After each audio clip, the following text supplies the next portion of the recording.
Hello, welcome to our channel. Click the subscribe button below if you want to see more content like this. Today we will talk about Samuel Little, America's most prolific serial killer by a number of victims.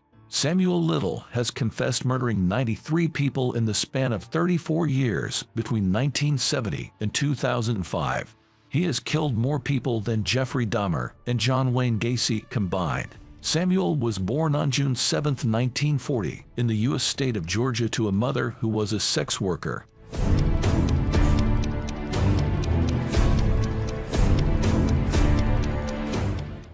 After his birth, his mother took no interest in him and sent him to his grandmother in Ohio, who would raise him. Samuel was rather unsuccessful in school and had disciplinary problems. While still in elementary school, he began to develop fantasies about strangling women because of a teacher who he claimed had touched his neck.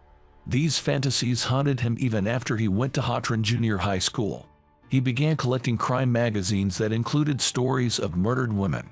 In 1956, at the age of 16, Samuel Little was arrested in Nebraska for burglary and trespassing. Because of his age, he was sent to an institution for juvenile offenders.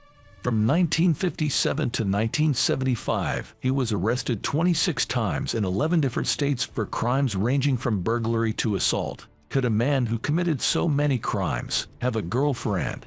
He did have a girlfriend named Jen.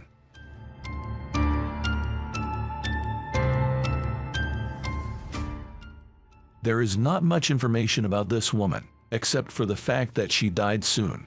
During prison, Little took up boxing that would be useful to subdue his future victims. In December 1976, Little was arrested again and sentenced to 3 months in prison for 3 counts of aggravated sexual assault against a woman named Pamela. Years later, he was arrested again for burglary and also faced charges for the murder of a 22-year-old woman.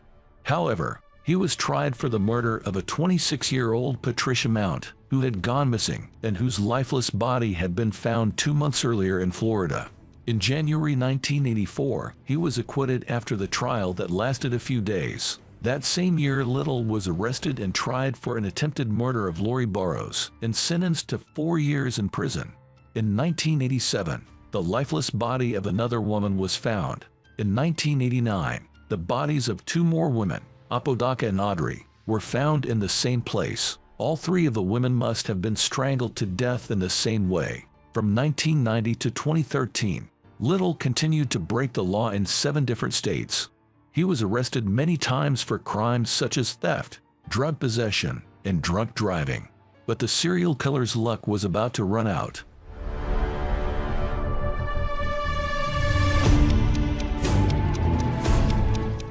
Little was living in a shelter in Kentucky when he was taken into custody once again on September 5, 2012 to defend himself against a drug charge. The investigation led to DNA tests to establish his involvement in the murder of Apodaca, Linda and Audrey. DNA test initiated by the Los Angeles Police Department in October the same year proved Little's implicitly in yet another woman's murder. Little couldn't get away with his crimes anymore. During the trial, a detective described him as a professional thief who left a trail of bodies behind him. He was a thief by day and a murderer by night.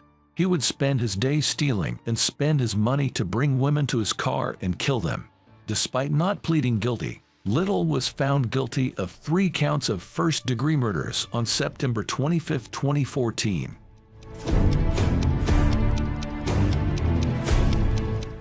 He was sentenced to 3 life sentences without parole and sent to the Los Angeles County, California State Prison. Outside the courthouse, Assistant District Attorney told reporters that Samuel Little was a serial killer who had been committing murders for many years. After serving 4 years in prison, Little confessed all crimes he had committed. He received a 4th life sentence for the murder of Denise Christie brothers in Texas.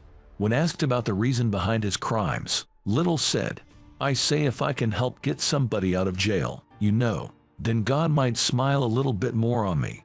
He often had intercourse with lifeless bodies of his victims, leaving their naked bodies on the side of the road.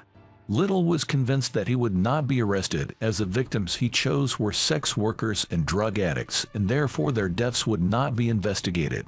Unfortunately, he was right. Many of these women's deaths were attributed to drug overdoses and accidental or natural deaths. Little had never thought of attacking housewives in white neighborhood out of the fear of being arrested. When interrogated, Little confessed most of his chilling crimes. His detailed and disturbing confession was recorded by the FBI. Little is thought to have committed all these murders between the years of 1970 and 2005. According to an FBI officer, Little remembered almost every detail of each of his crimes, ranging from where he committed the murder to the model of the car. He could even draw sketches of the women he killed. This was a very disturbing and horrifying detail. He was convinced he was very good at both drawing and fighting. Not only did he remember what his victims looked like, but he also gave detailed description of the crimes he committed from the beginning to the very end.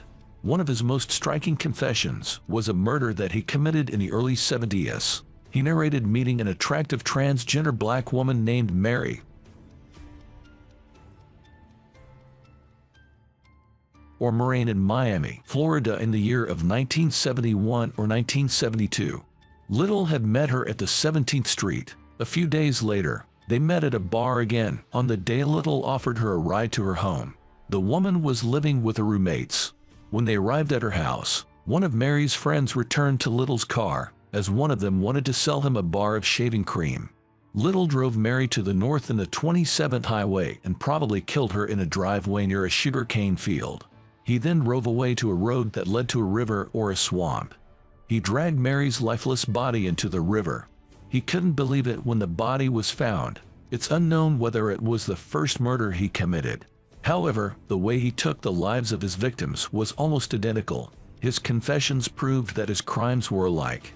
He was the worst and most unrepentant serial killer, according to many investigators involved in his case. Little believed he was sent by God to alleviate misery and suffering of his victims. At other times he felt possessed by the devil. He believed he was sent by God to do this job in the world on his behalf. He said he believed no one else could have done what he did and kill so many people.